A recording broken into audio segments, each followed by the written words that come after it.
Hello everyone, welcome to Tutor Mentor. Earth hemisphere पर हजारों सालों से जमी बर्फ पिघल रही है। दुनिया भर में जंगल आग में राख हो रहे हैं।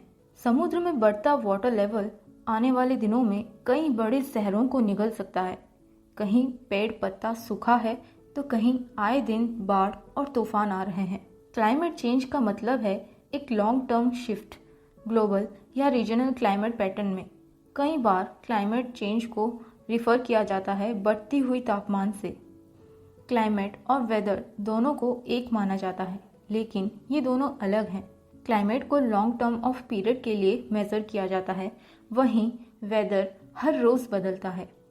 किसी भी जगह का क्लाइमेट वहाँ के बहुत से ज्योग्राफिकल फीचर्स पे डिपेंड करता है, जैसे कि एवरेज रेनफॉल और विंड पैटर्न्स। एक डेजर्ट का क्लाइमेट बहुत ही सूखा और गर्म रहता है, जहाँ बहुत कम बारिश होता है, इसलिए इसे एरिड क्लाइमेट बोला जाता है। एक ट्रॉपिकल क्लाइमेट में बहुत ज़्यादा गर्म और नमी रहता है, जहाँ गर्मी के मौसम में ज़्यादा गर्म और ठंड के मौसम में ज़्यादा ठंड रहता है। एक टेम्परेट क्लाइमेट रीजन में साल भर बारिश समान भाव में होता है और गर्म के मौसम में गर्म थोड़ा ज़्यादा रहता है और ठंड के मौसम में ठंड ज़्यादा रहता है। क्लाइमेट चेंज कहा जाए तो एक लॉन्ग टर्म अल्टरेशन होता है टेम्परेचर और टिपिकल वेदर पैटर्न्स का किसी भी रीजन में, या फिर पूरे प्लानट पर भी ये हो सकता है, जिसे ग्लोबल क्लाइमेट चेंज कहते हैं, जिससे वेदर कंडीशन को भविष्यवाणी करना मुश्किल हो जाता है और ये खेतीबाड़ी जैसे जगहों के लिए भी खतरनाक होता है। और इसी की वजह से तूफान, भूस्खलन, आंधी ये सब बहुत ही ज़्यादा बढ़ता जा रहा है। क्लाइमेट चेंज प्रमुख रूप में क्या होता है, क्या आपको मालूम है? मनुष्य, fossil fuel, natural gas, oil और फ्यूल की जलने से अर्थ पर ग्रीन हाउस इफेक्ट होता है, जिससे प्लैनेट का टेम्परेचर बहुत ही ज़्यादा बढ़ता जा रहा है, जिसको ग्लोबल वार्मिंग कहा जाता है। तापमान की बढ़ती के कारण वेदर पैटर्न्स पर बदलाव आता है और प्रकृति की सामान्य संतुलन पर भी इसका प्रभाव बुरी तरह पड़ता जा रहा है, जिससे कि मनुष्य को और सारे जीवित प्राणियों को बहुत ही खतरा हो सकता है। रिकॉर्ड के अनुसार 2020 सबसे हॉटेस्ट ईयर रहा। अगर इसी तरह चलता रहा तो बाहर निकलना भी मुश्किल हो जाएगा। और अगर तापमान में बदलाव आते हैं तो रेनफॉल में भी बदलाव आएंगे, जिससे बहुत ही गंभीर और लगातार आंधियां आ सकते हैं। पानी भी बहुत अपर्याप्त हो सकते हैं। रेत और धूल भरी आंधियों की वजह से कॉन्टिनेंट से बहुत बड़ी रकम से धूल चला जाएगा। इंडिया अभी बहुत नीचे है, यानी 180 देशों की लिस्ट में से इंडिया अभी 165th पोजीशन पर है। 4-5 सालों से भारत की राजधानी दिल्ली दुनिया का सबसे प्रदूषित शहर होता जा रहा है। वर्ल्ड एयर क्वालिटी रिपोर्ट के अनुसार यूपी के जौनपुर और नोएडा भी अब इस लिस्ट में शामिल हैं। और 2020 के रैंकिंग लिस्ट के अनुसार इंदौर दुनिया का सबसे स्वच्छ शहर है और 6 सालों से रहता आ रहा है। साथ ही साथ सूरत और नवी मुंबई को भी इंदौर के बाद दुनिया का सबसे स्वच्छ शहर माना जाता है।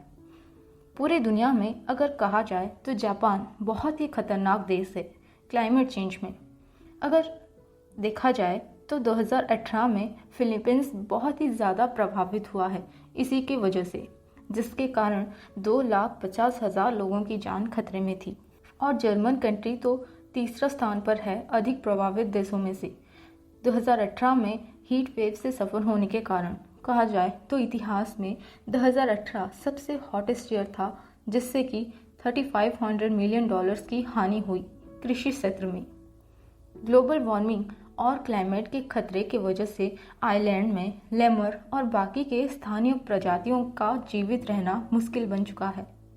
श्रीलंका जैसा छोटा देश भी जलवायु प्रवास की वजह से अपनी पर्याप्त हिस्से की आबादी को भी हरा रहा है। रुवांडा, जो कि बहुत ही छोटा सा अफ्रीकन कंट्री है, वो भी इस ग्लोबल वार्मिंग और बहुत ज़्यादा मौसम के बदलाव की चपेट में आ चुका है। 2018 में रुवांडा में भी 28 मौत हो चुके थे और आर्थिक स्थिति में भी घाटा हुआ था। गवर्नमेंट के जांच के अनुसार कनाडा में बाकी प्लैनेट्स में से दुगना तापमान है। कई बार उलझने आते हैं ग्लोबल वार्मिंग और जलवायु परिवर्तन को लेके, लेकिन ये दोनों ही अलग चीज़ें हैं। ग्लोबल वार्मिंग से अर्थ के सरफेस पर बहुत ज़्यादा तापमान बढ़ता है, जो इंडस्ट्रीज के आने से पहले है। मनुष्यों की वजह से प्रमुख रूप में फॉसिल फ्यूल जलते जा रहा है, जो अर्थ एटमॉस्फेयर पर तापमान को फंसाने वाला ग्रीनहाउस गैस के स्तर को बढ़ाता है। लेकिन ये क्लाइमेट चेंज से अलग है। क्लाइमेट चेंज एक लॉन्ग टर्म चेंज है, लेकिन एवरेज वेदर पैटर्न में, जो कि अर्थ लोकल, रीजनल और ग्लोबल क्लाइमेट को डिफाइन करता है, जहाँ ग्रीन हाउस इफेक्ट का मतलब अर्थ सरफेस के करीब हीट को ट्रैप करना। ये एक प्रोसेस है जहाँ सूर्य किरण एब्जॉर्ब होता है ग्रीन हाउस गैस में। ग्रीन हाउस का मतलब एक हाउस जो ग्लास में बना हुआ होता है, सिर्फ प्लांट्स को ग्रो करने के लिए। इससे सूर्य किरण ट्रैप होता है, जिससे प्लांट्स को वार्मथ मिलता है, और जो तापमान वहाँ फंसा हुआ रहता है वो उस हाउस से बाहर नहीं निकल सकता, जो कि एसेंशियल है प्लांट की ग्रोथ के लिए। और इससे अर्थ सरफेस पर भी तापमान बढ़ता है, जिससे अर्थ में जीवित प्राणियों का सर्वाइवल हो सकता है। लेकिन क्लाइमेट चेंज की वजह से पूरे विश्व में गर्मी के मौसम में ज़्यादा गर्मी होता है। हीट वेव्स बहुत ही खतरनाक होते हैं जब ये अधिक ह्यूमिडिटी के साथ मिलता है। अधिक तापमान की वजह से अलग तरह के डिजास्टर भी होते हैं। मनुष्य पर भी इसका बहुत ज़्यादा बुरा प्रभाव पड़ता है। बहुत से लोगों की जान जा चुकी है और जा सकती है। एग्रीकल्चर पर भी इसका बहुत ज़्यादा प्रभाव पड़ सकता है। पेड़ों के बढ़ने में बुरा प्रभाव पड़ता है दिन के समय अधिक तापमान की वजह से। गर्म तापमान बहुत से यूएस एनर्जी सिस्टम की पहलू को प्रभावित करता है, प्रोडक्शन, ट्रांसमिशन और डिमांड के साथ। मौसम का यूँ स्थानांतरण होना भी पूरी तरह मेल है वार्मर ग्लोबल टेम्परेचर में। तापमान में अगर थोड़ा भी बदलाव होता है तो वो स्प्रिंग को जल्दी ला सकता है और ठंड के मौसम को आने में देर लग सकता है। इसी एनवायरमेंटल बदलाव की वजह से बहुत से पेड़ और वाइल्ड फ्लावर का ब्लूमिंग होना टिपिकल से जल्दी होते हैं। इससे विंटर बहुत ही कम होते जा रहा है और स्प्रिंग जल्दी आ जाता है, और समर बहुत ज़्यादा लेट तक रहता है और जल्दी आता है। तापमान का यूँ बढ़ना यानी समुद्र के स्तर को बढ़ाना, इकोसिस्टम का कोलैप्स और अधिक बार होना, गंभीर वेदर, कोस्टल हैबिटेट्स पर भयानक रूप में हानि पहुंचाता है। एग्रीकल्चर और सॉइल में भी हानि होता है। सॉल्ट में दूषण और फिश, बर्ड्स और प्लांट के हैबिटेट्स पर भी हानि होता है। लगातार और तीव्र गति की ड्रॉट की वजह से आंधी, हीट वेव्स, सी लेवल बढ़ जाता है और ग्लेशियर्स पिघलते हैं। वार्मिंग ओशन की वजह से ये पूरी तरह पशुओं को हानि पहुंचाता है। वो जहाँ सर्वाइव करते हैं वो प्लेस पूरी तरह डिस्ट्रॉय हो जाता है। क्लाइमेट चेंज से बोथ बर्ड्स और मैमल्स की माइग्रेशन पैटर्न पर भी विघटन आते हैं और महत्वपूर्ण हैबिटेट्स भी सिंक जाते हैं। स्लो रिप्रोडक्टिव रेट भी प्राइमेट्स और एलिफेंट्स को वल्नरेबल बनाता है ग्लोबल वार्मिंग के लिए। गर्मी के मौसम में अधिक तापमान रहने की वजह से इलेक्ट्रिसिटी का डिमांड भी बहुत ज़्यादा बढ़ता जा रहा है कूलिंग के लिए। क्लाइमेट चेंज बहुत ही भयानक है चाइल्ड के एबिलिटी के लिए, उन्हें सर्वाइव और ग्रो करने के लिए। जैसे कि एक्सट्रीम वेदर इवेंट्स हो रहे हैं, जिससे कि साइक्लोन और हीट वेव्स का बार बार होना और फेरोसिटी बढ़ता जा रहा है। उससे कई मासूम बच्चों की ज़िंदगी भी खतरे में पड़ जाती है और ये इंफ्रास्ट्रक्चर को भी डिस्ट्रॉय करता है। ड्रॉट और ग्लोबल रेनफॉल की बढ़ने की वजह से फसल बिगड़ जाते हैं और फूड का प्राइस भी बढ़ता है। इसलिए क्लाइमेट चेंज के फ्रेश वाटर रिसोर्स और फूड प्रोडक्शन भी कम होता जा रहा है। नेचुरल कैलेमिटीज़ की वजह से एक्यूट फूड इनसिक्योरिटी और ड्रॉट के बढ़ने के कारण एग्रीकल्चर लेबर माइग्रेशन, जॉबलेसनेस और परसिस्टेंस फूड इनसिक्योरिटी भी होता है। वाटर एक प्रमुख चीज़ है वाटर कंजर्वेशन के प्रोजेक्ट में, जो कि प्लान्ड, फंडेड, एग्जीक्यूटेड और मेंटेन्ड है स्टेट गवर्नमेंट की ओर से। टेक्निकल और फाइनेंशियल असिस्टेंस से गवर्नमेंट इसका मदद भी कर रहा है। बहुत सारे स्कीम्स और प्रोग्राम्स भी इसके लिए बनाई गई हैं, जैसे कि अटल मिशन फॉर रिजुविनेशन और अर्बन ट्रांसफॉर्मेशन, प्रधानमंत्री सिंचाई योजना। देश में वाटर कंजर्वेशन और रेन वाटर हार्वेस्टिंग के लिए मिशन जल शक्ति को भी लाया गया है। देश में वायु प्रदूषण सिर्फ अर्बन एरियाज या फिर किसी एक शहर का इशू नहीं है, बल्कि देश का एयर क्वालिटी बुरी तरह बिगड़ता जा रहा है और ये भी सच है कि दिल्ली और राष्ट्रीय राजधानी क्षेत्रों में भी प्रभाव पड़ रहे हैं, पंजाब और हरियाणा के आसपास के राज्यों के फसलों के जलने की वजह से। इंडस्ट्रियल रिवॉल्यूशन के आते ह्यूमंस अभी 21st सेंचुरी में हैं, जहां टेक्नोलॉजी बहुत ज़्यादा जल्दी डेवलप हो रहा है, साइंस भी बहुत एडवांस हो रहे हैं। पहले इंडस्ट्रीज बहुत छोटा फैक्ट्रीज हुआ करता था जो स्मोक प्रोड्यूस करता था अपने प्राइमरी पोल्यूटेंट्स के हिसाब से, लेकिन अभी जब फैक्ट्रीज फुल स्केल इंडस्ट्रीज और मैन्युफैक्चरिंग यूनिट्स बनता जा रहा है, इसके बाद से इंडस्ट्रियल पोल्यूशन स्टार्ट हुआ है। इंडस्ट्रीज के सारे वेस्ट प्रोडक्ट्स को ज़मीन या फिर पानियों में फेंक दिया जाता है, जिससे बहुत से हेल्थ प्रॉब्लम्स होती हैं। साथ ही साथ एनिमल्स और प्लांट्स भी अफेक्टेड होते हैं। वाटर पोल्यूशन को कम करने के लिए ऑर्गेनिक फार्मिंग का इस्तेमाल भी किया जा सकता है। ऑर्गेनिक फार्मिंग एक एग्रीकल्चर प्रोसेस है जो बायोलॉजिकल फर्टिलाइज़र और पेस्ट को यूज़ करता है, जो एनिमल्स और प्लांट वेस्ट से एक्वायर हुआ होता है। इसी के साथ गैसोलीन और डीजल फ्यूल का बर्न होना हार्मफुल बाई प्रोडक्ट्स को क्रिएट करता है, जैसे कि nitrogen dioxide, carbon monoxide, benzene और फॉर्मेल्डिहाइड। साथ ही साथ व्हीकल्स कार्बन डाइऑक्साइड को एमिट करते हैं, जो कि अत्यंत साधारण ग्रीन हाउस गैस है।